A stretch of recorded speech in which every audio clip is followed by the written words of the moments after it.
La autoestima de un hijo es un terreno sagrado que se siembra mucho antes de que él pueda pronunciar su propio nombre. Se siembra en la mirada de sus padres, en la manera como le hablan, en la forma en que lo sostienen cuando tropieza o en la manera en que lo observan cuando intenta algo nuevo. Muchos creen que la autoestima aparece de repente como si fuera un regalo que llega en la adolescencia o una idea que sale de un libro de psicología, pero no. La autoestima se construye desde el primer día en que un niño siente que alguien se alegra genuinamente de que él exista. A veces me preguntan por qué algunos niños crecen inseguros, tímidos, temerosos, incapaces de enfrentarse al mundo sin sentir que deben disculparse por existir. Otros crecen con una fuerza interior que sorprende, con una tranquilidad que no se quiebra ante el primer fracaso. Y la respuesta no siempre está en la genética, ni en el talento, ni en el colegio donde estudian. Muchas veces está en el ambiente emocional que los rodeó desde pequeños. Un niño no nace sabiendo cuánto vale, lo aprende. Y lo aprende mirando a sus padres. Cuando un hijo recibe aprobación solo cuando obtiene resultados, desarrolla una autoestima condicionada. Se siente valioso solo cuando cumple expectativas. Pero cuando un hijo recibe amor, incluso cuando falla, su autoestima se vuelve sólida, porque no depende de desempeño, sino de identidad. Eso es lo que hace a un ser humano fuerte y estable. Saber que su valor no se pierde con un error. Recuerdo una conversación con un maestro japonés que me dijo algo que transformó mi forma de ver la educación. Él decía que los niños japoneses no son disciplinados por naturaleza, son disciplinados porque crecen en un ambiente donde cada adulto es coherente con lo que exige. La coherencia es una forma de amor. Un padre coherente da seguridad. Un padre incoherente confunde. Y esa confusión es el principio de muchas inseguridades que luego creemos que son normales. En Latinoamérica, en cambio, nos enseñaron que el amor se demuestra con sacrificio, con regaños, con sobreprotección o incluso con silencio. Crecimos creyendo que ser padres era corregir, corregir y seguir corrigiendo, como si la única manera de educar fuera señalar lo que falta, pero nadie nos enseñó a acompañar. Nadie nos enseñó a mirar al niño a los ojos después de un error y decirle estoy contigo, no eres menos por fallar. En Japón aprendí que esa frase vale más que un premio. En los barrios de Latinoamérica aprendí que esa frase a veces nunca llega. Y entonces crecemos con un vacío que intentamos llenar toda la vida. Hay padres que me dicen, pero yo amo a mi hijo, y no lo dudo. De hecho, la mayoría de padres aman profundamente. El problema no es el amor.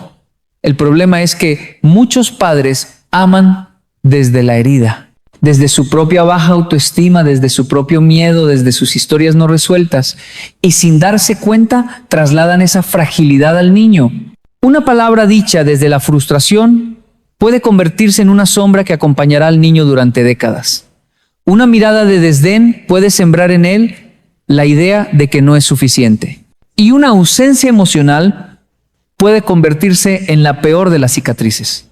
El niño es un espejo. Absorbe todo, observa todo, interpreta todo. Si ve que su padre se habla con dureza a sí mismo, él aprenderá a tratarse así.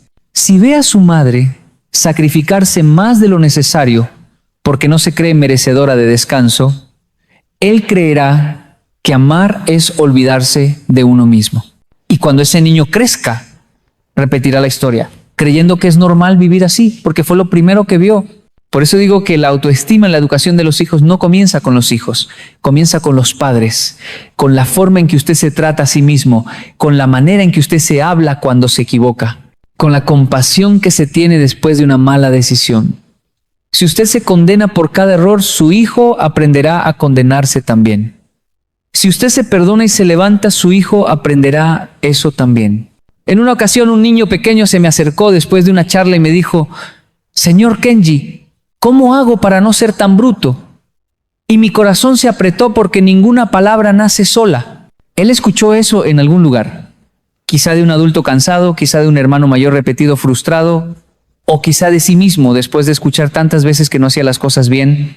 Un niño no se inventa esas palabras, las recoge del ambiente emocional donde vive. Y lo que más me dolió fue ver que él no estaba preguntando por una materia del colegio, estaba preguntando por su valor como persona. Por eso este tema es tan profundo. La autoestima no es un asunto estético ni motivacional. Es el cimiento emocional desde el cual un niño se construye a sí mismo. Y ese cimiento se moldea día tras día con pequeñas acciones. No es necesario gritar para herir. A veces basta un comentario frío, un gesto de impaciencia, una comparación innecesaria, y tampoco hacen falta discursos largos para fortalecer. A veces basta un te veo, un estoy orgulloso de ti, un estoy aquí. No se trata de criar hijos perfectos, sino hijos que sepan que su valor no depende del resultado, que entiendan que fallar no los convierte en un fracaso, que sepan decir no sin sentir culpa, que se miren al espejo sin buscar aprobación externa. Hijos que crezcan con raíces fuertes y alas ligeras. La autoestima en la educación de los hijos es un tema urgente, profundo y completamente transformador. Porque cuando un niño crece sabiendo cuánto vale, se convierte en un adulto que no permite que el mundo destruya su esencia. Cuando hablamos de autoestima en los hijos, inevitablemente tenemos que hablar del lenguaje que los rodea. No solo el lenguaje de palabras, sino el lenguaje de gestos, silencios, tonos, miradas. Un niño no analiza, un niño interpreta. Y en esa interpretación construye su mundo interno. He conocido jóvenes brillantes, con talentos extraordinarios, que dudan de sí mismos porque crecieron escuchando más críticas que reconocimiento.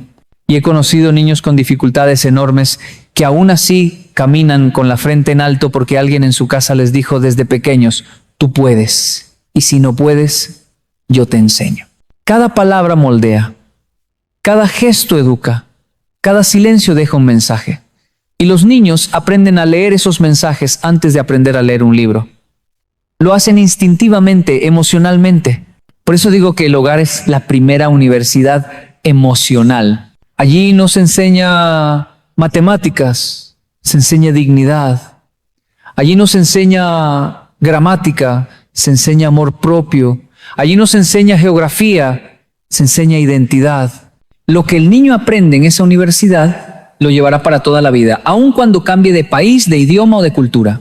En Japón, por ejemplo, la autoestima no se infla artificialmente con elogios exagerados. Se construye con actos de confianza. Cuando un niño intenta algo, nadie lo aplaude por existir, pero sí se celebra su esfuerzo, su paciencia, su perseverancia. Y cuando falla, el padre no grita, no humilla, no compara, acompaña. Lo ayuda a observar, a mejorar, a comprender que el error no es un enemigo, sino un maestro. Esa visión protege la autoestima, porque no la hace frágil como el cristal, sino fuerte como el bambú. En cambio, en Latinoamérica tenemos el hábito de exagerar tanto el elogio como el regaño. Un día le decimos al niño que es un campeón, un genio, un prodigio. Al otro día le decimos que es un desastre, que no sirve, que no aprende, que nos saca de quicio. Y en ese vaivén emocional, el niño no sabe quién es. El elogio injustificado lo confunde, el regaño desmedido lo hiere. Eso no construye autoestima, construye ansiedad. Recuerdo una escena que presencié en un parque de Bogotá. Un niño corría hacia su madre con un dibujo hecho en casa. Era un dibujo sencillo, torpe, de esos que hacen los niños pequeños con trazos gruesos y colores fuera de las líneas. Pero venía feliz, orgulloso, emocionado. Cuando se lo entregó a la madre, ella lo miró y dijo, «Ay, mi amor, esto está muy feo, usted puede hacerlo mejor». No lo dijo con maldad. No quería herirlo. Ella pensaba que estaba motivando, pero el niño bajó la cabeza, guardó silencio y yo vi claramente cómo algo dentro de él se apagaba. Ahí entendí que nuestra cultura confunde exigencia con amor. Creemos que exigir es ayudar, pero exigir sin equilibrio destruye. Porque lo que el niño escuchó no fue «me esfuerzo por ti». Lo que escuchó fue «lo que haces nunca es suficiente». Ese mensaje se convierte años después en adultos que temen mostrar sus proyectos, que dudan de cada decisión, que buscan aprobación, que no pueden descansar sin sentir culpa. Todo eso comenzó con escenas pequeñas que parecían inofensivas. Y aquí quiero decirle algo importante, no se trata de no corregir, no se trata de inflar el ego del niño, no se trata de convertirlo en el centro del universo, se trata de educarlo con verdad, pero con sensibilidad, con límites, pero con afecto, con disciplina, pero con humanidad, porque un padre puede corregir sin destruir, señalar sin humillar, guiar sin aplastar. Ese equilibrio, cuando se logra, es lo que fortalece la autoestima.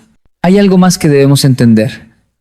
El niño aprende a valorarse no solo por lo que oye, sino por lo que ve. Cuando un hijo ve a su padre tratarse a sí mismo con dureza, el niño aprende que el mundo es un lugar donde uno se maltrata por fallar. Cuando observa a su madre sacrificarse más allá de lo sano, sin descansar, sin poner límites, él aprende que amar significa desaparecer. Los hijos aprenden más por imitación que por instrucción. Por eso, sin darnos cuenta, podemos estar enseñando autoestima baja incluso mientras les decimos que tienen que creer en sí mismos. No sirve de mucho decirle a un niño, ámate, si él ve que nosotros no lo hacemos. No sirve decir confía si él ve que vivimos paralizados por el miedo. No sirve decir no importa lo que digan los demás.